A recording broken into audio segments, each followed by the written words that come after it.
Sejumlah politisi Partai Gerindra mendatangi kediaman Megawati Soekarno Putri di Jalan Tengku Umar, Menteng, Jakarta Pusat. Selain Sufmi Dasko, hadir Sekjen Gerindra Ahmad Muzani, juga Sekretaris Kabinet Merah Putih Teddy Indrawijaya.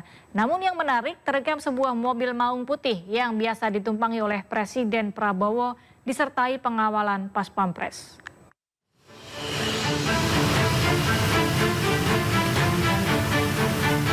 Iring-iringan kendaraan tiba-tiba keluar dari kediaman Megawati Soekarno Putri, Jalan Tuku Umar, Menteng, Jakarta Pusat, Senin malam.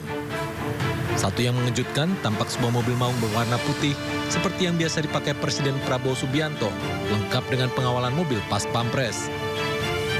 Namun belum dapat dipastikan apakah mobil maung tersebut membawa Presiden Prabowo atau tokoh lain. Yang dapat dipastikan kehadiran sejumlah politisi Partai Gerindra seperti Sufmi Dasko Ahmad, Sekjen Gerindra Ahmad Muzani, juga Seskap Teddy Indrawijaya. Pak, sedikit Pak. Iya. Pak, ini ada pertemuan Pak. Iya, pertemuan dengan Ibu Mega hari ini Pak. Ada pertemuan Pak. Ya, udah ya. Pak, makasih ya Pak, Teddy. Rombongan Partai Gerindra disebutkan bertemu dengan Ketua Umum PDI Perjuangan Megawati Soekarno Putri. Namun belum diketahui bahasan dalam pertemuan yang berlangsung tertutup tersebut. Tim Liputan iNews melaporkan. Tim pengamanan protokoler Kapolri mendatangi kantor media dan meminta maaf atas dugaan pemukulan kepada wartawan. Pemukulan diduga dilakukan oleh oknum ajudan Kapolri di Stasiun Tawang, Semarang, Jawa Tengah. Tim pengamanan protokoler Kapolri, Ibda Endri Purwaseva, oknum yang diduga memukul wartawan, mendatangi kantor Berita Antara di Kota Semarang, Jawa Tengah. Kedatangannya untuk meminta maaf secara langsung atas insiden pemukulan ini. Permohonan maaf disampaikan usai pertemuan yang juga dihadiri Kabid Humas Polda Jawa Tengah, Kombes Pol Artanto, Direktur Pemberitaan LKBN Antara Irfan Junaidi, pewarta foto Antara Magna Zaizar yang diduga menjadi korban pemukulan. Atas insiden ini Polri berjanji akan memberikan sanksi tegas kepada pelaku jika terbukti melanggar prosedur pengamanan dan pengawalan. Salam swastiastu, namo buddhaya, salam kebajikan, salam presisi. Jadi kami dari tim pengaman protokoler banyak mengucapkan mohon maaf yang sebesar-besarnya atas kejadian di Stasiun Tawang dan rekan-rekan media.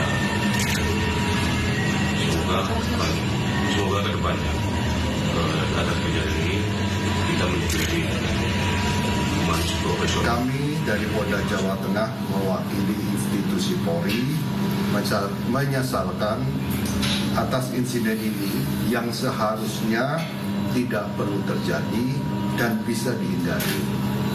Dan memang saat itu situasinya sangat ramai, crowded, dan SOP yang dilakukan oleh tim pengamanan protokoler ini semestinya tidak perlu dilakukan oleh Mas Endri, ini tidak perlu secara emosional dan secara fisik dan verbal yang dilakukan terhadap Mas Magna.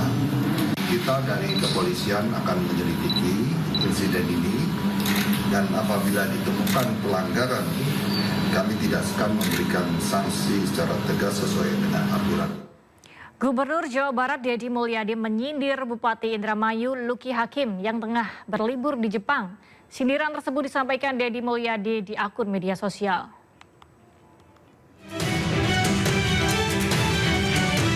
Gubernur Jawa Barat Deddy Mulyadi menyindir Bupati Indramayu Luki Hakim yang tengah liburan ke Jepang. Sindiran itu dilontarkan Deddy lewat akun media sosialnya. Di media sosialnya, Deddy mengunggah kompilasi foto Luki Hakim yang tengah berlibur ke Jepang. Foto-foto tersebut merupakan tangkapan layar dari akun Instagram Luki Hakim. Deddy juga menyindir dengan menyampaikan selamat berlibur ke Luki dan mengatakan agar tidak pergi diam-diam. Deddy mengatakan Luki berhak liburan di momen hari raya atau cuti, namun ia harus mematuhi aturan yang berlaku dan harus mendapat izin dari Mendagri.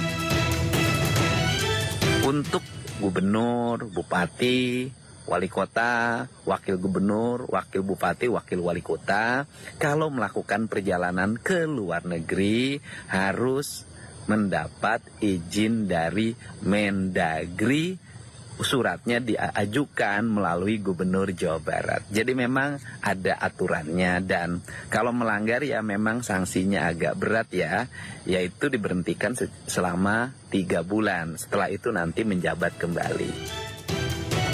Sementara itu Kementerian Dalam Negeri Kemendagri mengagendakan pemanggilan terhadap Luki Hakim pada hari Selasa 8 April 2025. Pemanggilan itu untuk mengklarifikasi perjalanan Luki Hakim ke Jepang.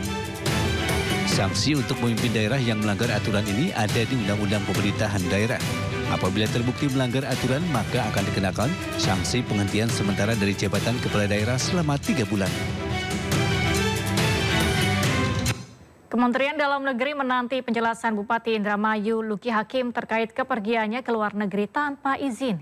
Jika terbukti melanggar aturan, Luki Hakim berpotensi mendapat sanksi pemberhentian sementara selama 3 bulan. Dan berikut cuplikan dialog bersama rekan saya, Nadia Valeri. Kami sudah cek ke bagian fasilitas kerjasama Kemendagri, tidak ada ajuan untuk perjalanan dinas ke luar negeri dari Bupati Indramayu.